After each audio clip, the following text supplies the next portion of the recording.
એકવાર મહારાજ પ્રાંતિજ ગામની પાસે સાબરમતી નદીને કિનારે સ્નાન કરવા માટે પધાર્યા.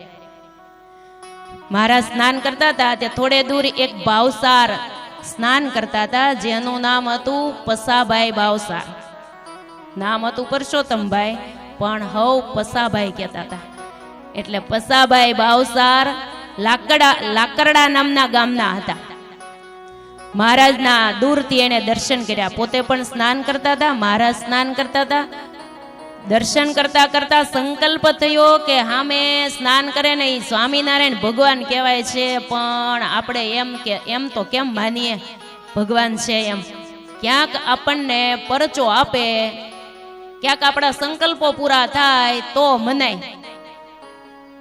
હવે પસાભાઈ મનમાં એમ છું કે મારો ક્યાંક સંકલ્પ પૂરો થાય ને તો હું ભગવાન છે એવું માનું.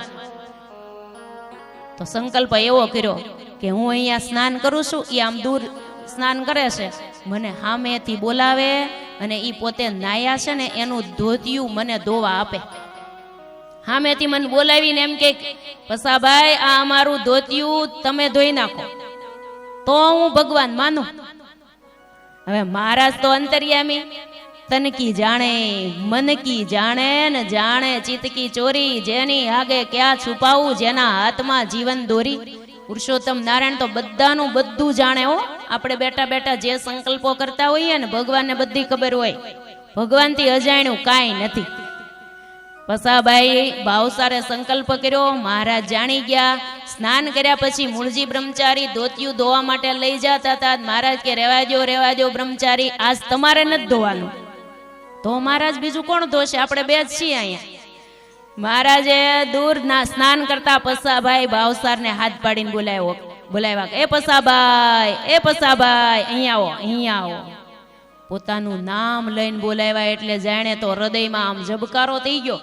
દોડતા આવ્યા હો ભાવસાર, આબા બની ગયા કે મારું નામ એને કેમ આવડે. અને નજીક આવ્યા એટલે ભગવાનને એમ કીધું કે અમે સ્નાન કર્યા છીએ ને, તમારા મનમાં સંકલ્પ છે ને અમારું ધોતિયું ધોવાનું, આલ્યો ધોઈ નાખો. એમ કરીને મહારાજે પોતાનું ધોતિયું ધોવા માટે આપ્યું અને હૃદયમાં આનંદ થઈ ગયો.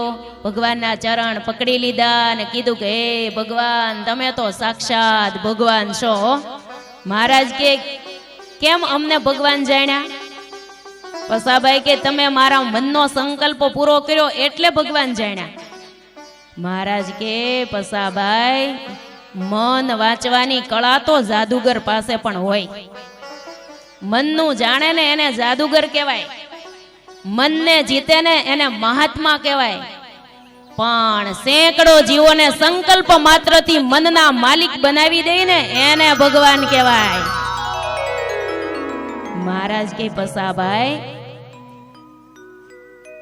મનના માલિક જેને પળ માત્રમાં બનાવી દે ને એને ભગવાન કહેવાય. પસાભાઈ ભાવસારને આ ચમત્કારથી ભગવાનનો નિશ્ચય થઈ ગયો. મહારાજ કે પસાભાઈ, નિશ્ચય ચમત્કારથી ન થાય, પણ સાચી સમજણથી નિશ્ચય થાય છે.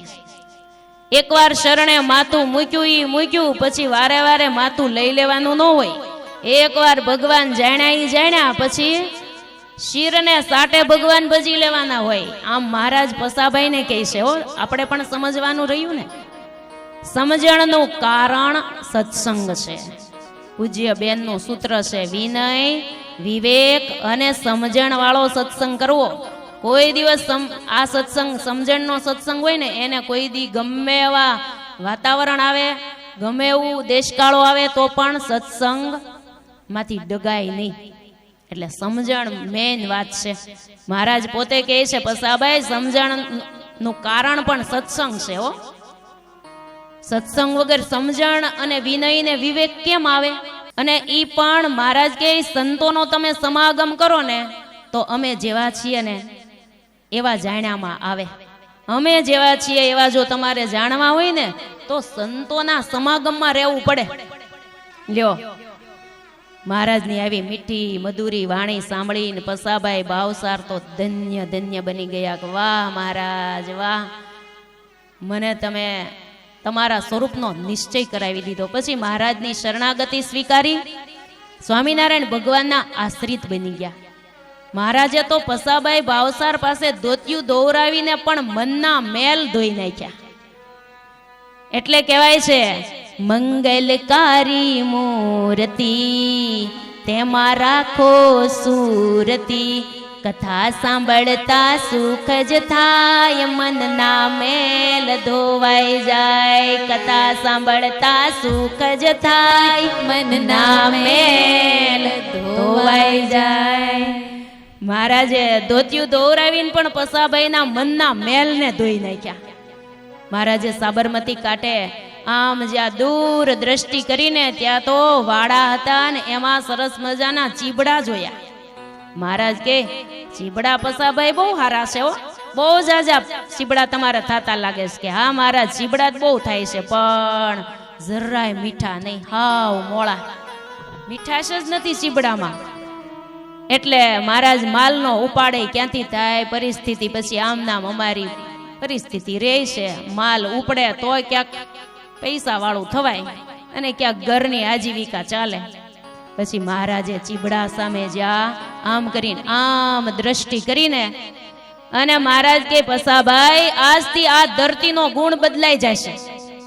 આજથી આ ધરતીનો ગુણ બદલાઈ જશે. અહીંયા તો સાકર જેવા મીઠા ચીબડા થશે હો. આજથી હવે ધરતીનો ગુણ બદલી ગયો અને ઈ ચીબડાનું નામ પડશે સાકર ટેટી, એના નામે ઓળખાશે.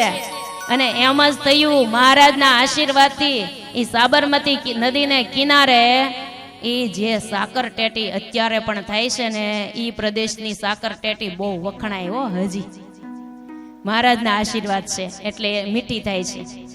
આ મહારાજની અમૃત ભરેલી મહા મીઠી દ્રષ્ટિનો આ પ્રભાવ છે.